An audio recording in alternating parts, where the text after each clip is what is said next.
Halo guys, ketemu lagi dengan saya, Selva. Apa kabar kalian semua? Semoga kalian dalam keadaan sehat dimanapun kalian berada. Nah, seperti yang sudah saya katakan di video sebelumnya, bahwa akan ada video lanjutan. Nah, di video ini saya akan bahas tentang bagaimana proses keberangkatan saya ke Amerika. Jadi, saya akan membagikan informasi step by step pengurusan visa ke Amerika. Nah, yang jadi pertanyaan di sini, saya ke Amerika menggunakan visa apa? Mari kita bahas, oke?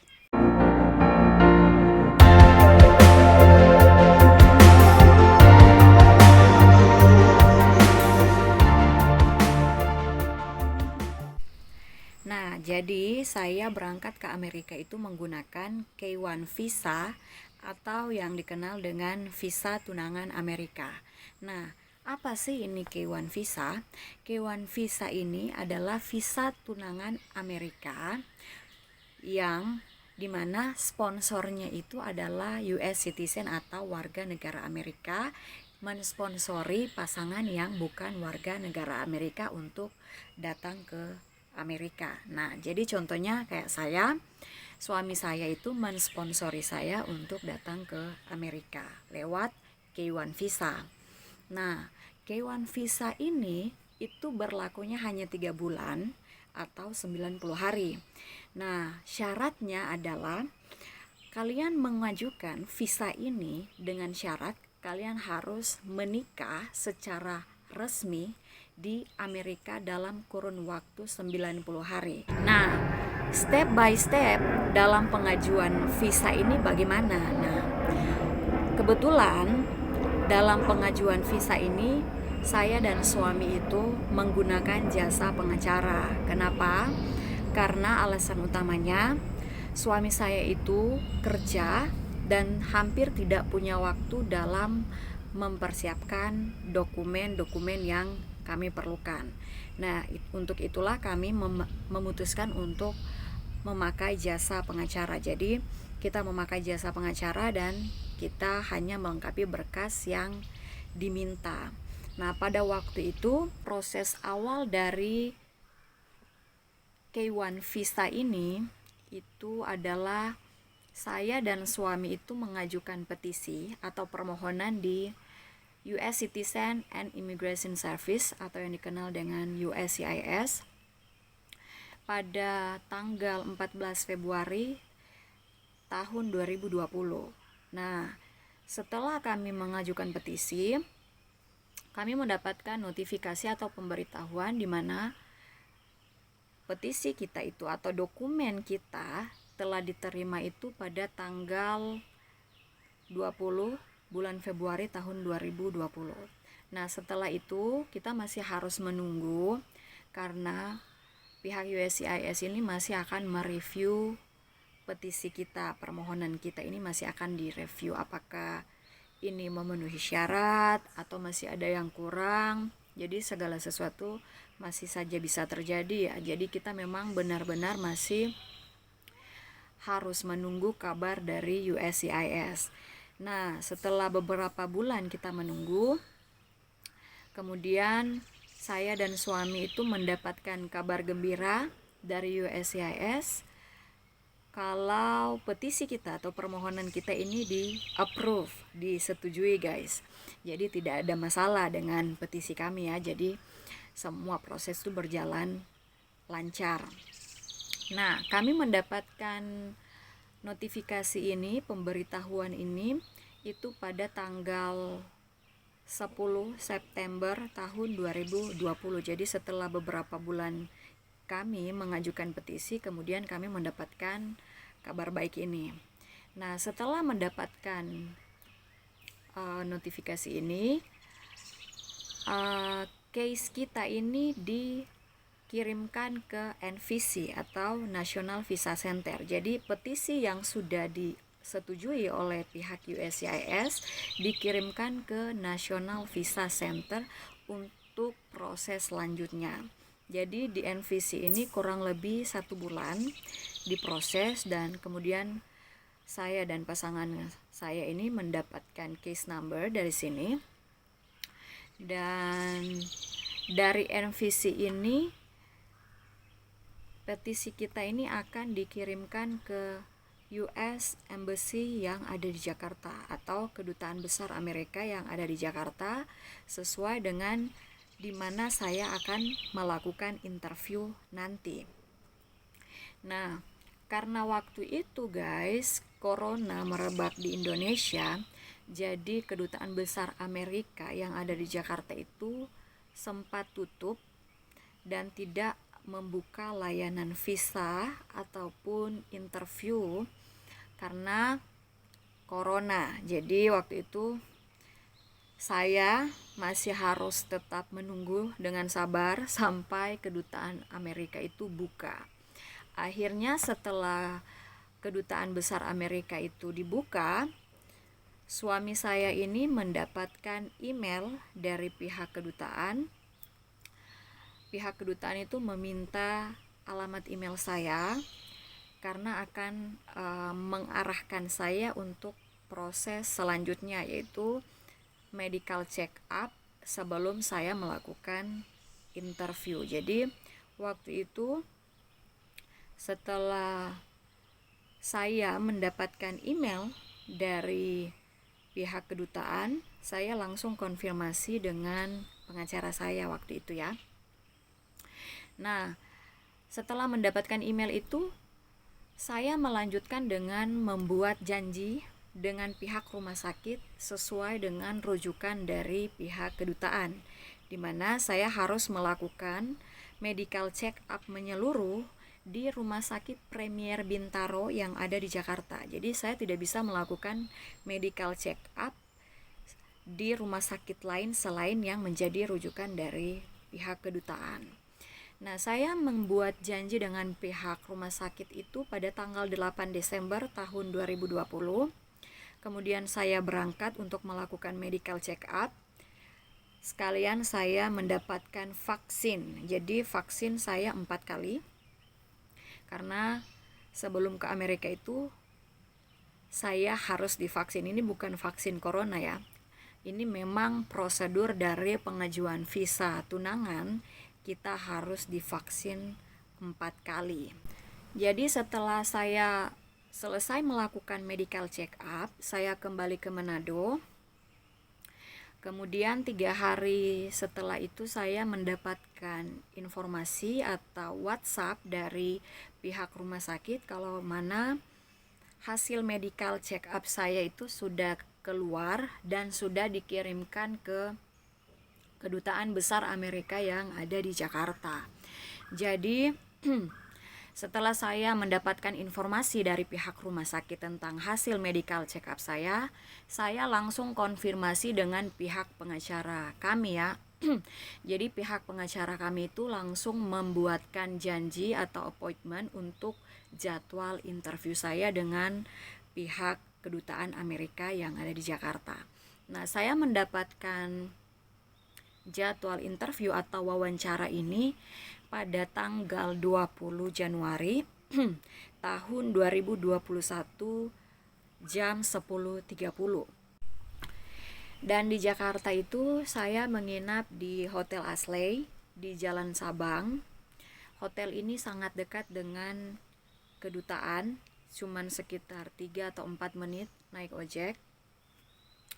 Dan setelah saya berada di Jakarta, saya prepare sampai dengan praktek berdiri di depan kaca, bagaimana menjawab si native speakernya ini kalau interview nanti, pokoknya semua itu disiapkan. Jadi saya membawa semua dokumen yang diminta oleh pihak kedutaan.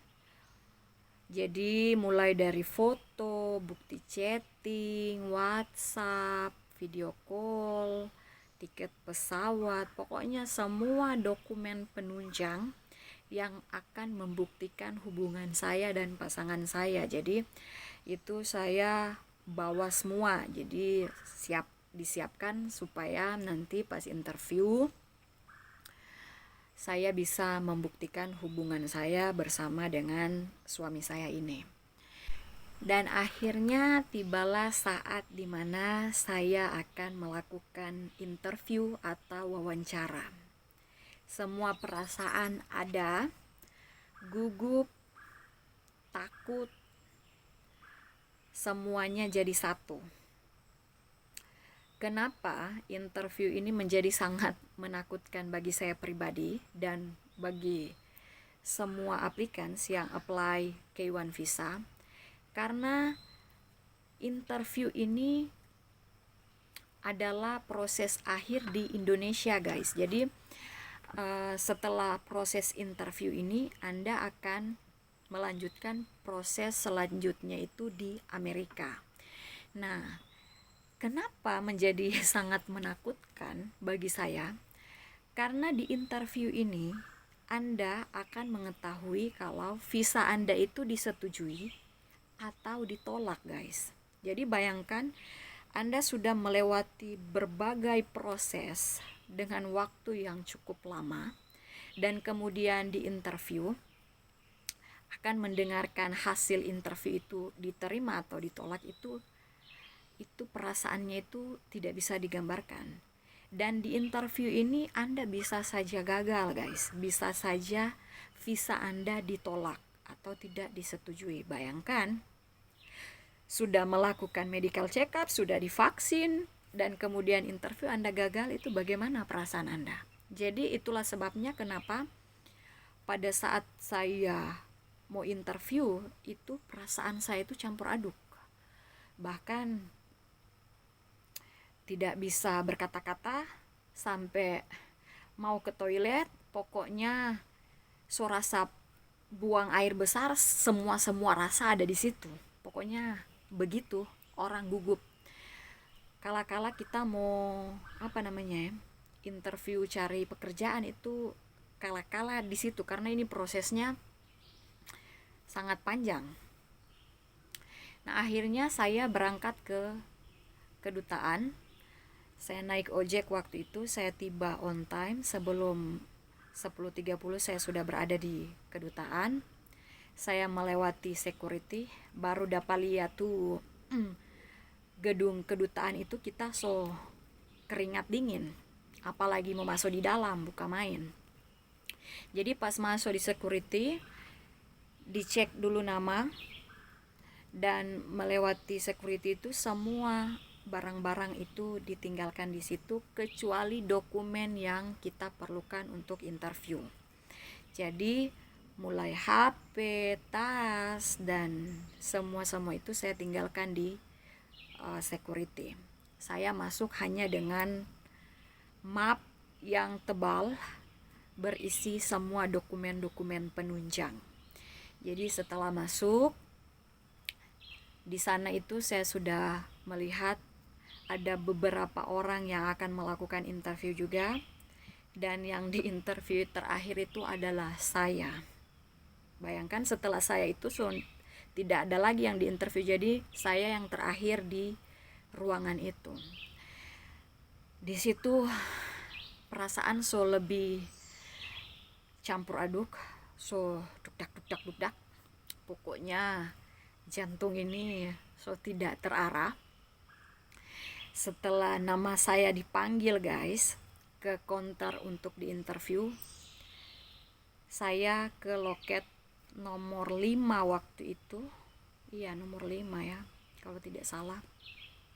Di situ sudah ada officer atau native speaker yang sudah standby untuk interview dengan saya. Jadi itu ada kaca pembatas, guys. Jadi si native speaker ini ada di dalam, saya ada di di sebelah kacanya itu. Jadi pokoknya ada batas, ada pembatas itu. Sebelum diinterview, saya ditanya dulu nama dan pakai full bahasa Inggris. Sebenarnya kita bisa pakai bahasa Indonesia, tergantung kita prefernya pakai bahasa apa untuk diinterview. Jadi tidak usah takut mau bahasa Indonesia atau bahasa Inggris, karena si native speakernya ini bisa bahasa Indonesia juga. Nah, tapi kebetulan waktu itu setelah saya pergi ke loket itu, sudah berhadapan dengan si officer ini, dia bertanya pakai bahasa Inggris, jadi saya juga menjawab bahasa Inggris, jadi natural saja berjalan kita melakukan interview itu pakai bahasa Inggris. Nah, jadi ditanya dulu nama saya, dia minta paspor saya dan beberapa dokumen yang dia minta. Kemudian saya disumpah.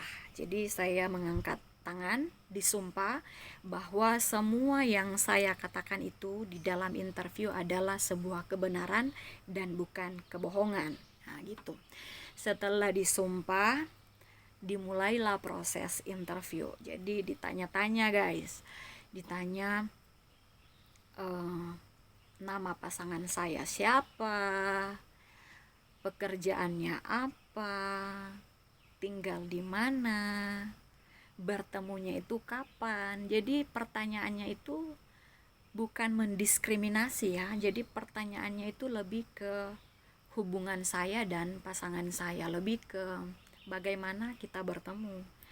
Kebetulan saya mendapatkan officer yang baik. Umurnya itu sekitar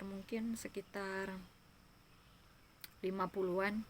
Itu bapak-bapak baik sekali. Dia bisa bahasa Indonesia sedikit-sedikit juga bisa. Tapi setelah selesai di interview, ada masalah sedikit dengan medical check up saya. Jadi waktu itu medical check up saya tidak tahu, mungkin tercecer di sana atau memang belum ditemukan atau bagaimana. Jadi proses saya itu masih berlanjut sampai dengan besok harinya. Jadi waktu itu saya belum mendapatkan kabar ya kalau mana visa saya itu disetujui atau tidak. Padahal biasanya kalau selesai interview kita langsung akan mendapatkan kabar kalau visa kita itu disetujui atau tidak, maksudnya itu begitu. Tapi karena masih ada kendala dengan hasil medical check up saya, jadi saya masih harus bersabar. Setelah di interview, saya kembali lagi ke hotel. Dan di hari yang sama, sekitar jam 2 sore, saya menerima telepon lagi dari pihak kedutaan, di mana mereka memberitahu saya bahwa hasil medical check up saya sudah ditemukan.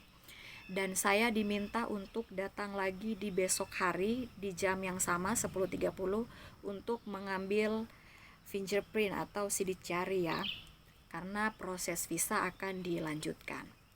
Nah, besok harinya itu saya kembali lagi ke kedutaan dengan harapan visa saya di approve atau disetujui. Jadi saya bisa pulang ke Manado dengan aman tanpa pikiran apapun. Nah, setelah saya sampai di kedutaan, itu ada beberapa orang lagi yang akan diinterview, tapi saya kan tidak lagi diinterview waktu itu karena saya sudah melakukan interview di hari sebelumnya gitu. Jadi saya ke kedutaan itu cuman melanjutkan proses pengambilan sidik jari, dan setelah itu sudah diambil sidik jari saya dan saya mendapatkan kertas putih, di mana kertas putih ini sudah ditunggu-tunggu sejak sehari sebelumnya.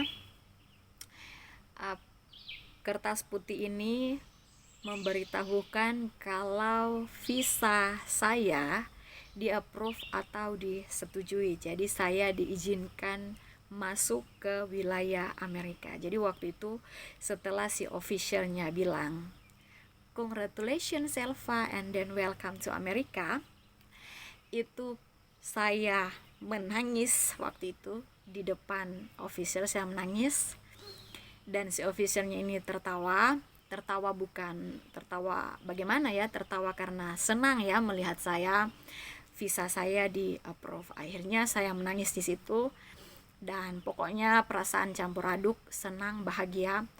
Akhirnya proses panjang membuahkan hasil.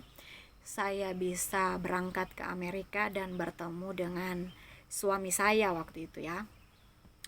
Nah, setelah saya keluar dari ruangan itu, saya mengambil barang-barang saya di security. Saya kembali lagi ke hotel dan saya menelpon pasangan saya memberitahukan kalau visa saya di approve. Di situ kami memang menangis sama-sama, terharu karena akhirnya prosesnya berjalan lancar. semua membuahkan hasil. Akhirnya saya kembali lagi ke Manado untuk bertemu dengan keluarga saya, mempersiapkan semua berkas dokumen yang harus saya bawa, dan pakaian-pakaian, makanan, pokoknya semua, mempersiapkan semuanya untuk saya berangkat ke Amerika. Jadi setelah proses itu, pasangan saya itu membelikan saya tiket berangkat ke Amerika itu pada tanggal 2 Maret. Jadi saya memang harus berangkat segera ke Amerika sebelum masa berlaku dari visa saya ini berakhir ya. Nah, seperti itulah proses dari K1 visa atau visa tunangan Amerika. Jadi, semoga video ini bisa memberikan informasi kepada teman-teman semua, dimana kalau ke Amerika menggunakan visa tunangan itu prosesnya seperti ini. Nah, lumayan lama, tapi bukan juga sesuatu yang tidak mungkin. Segala proses pasti akan ada hasilnya gitu, asalkan kita benar-benar mengikuti alur sesuai dengan arahan, sesuai dengan ketentuan yang ada. Dan intinya kita harus bersabar, karena segala sesuatu itu tidak ada yang instan, semuanya berproses. So, terima kasih sudah menonton, dan sampai ketemu di video-video saya selanjutnya. Bye.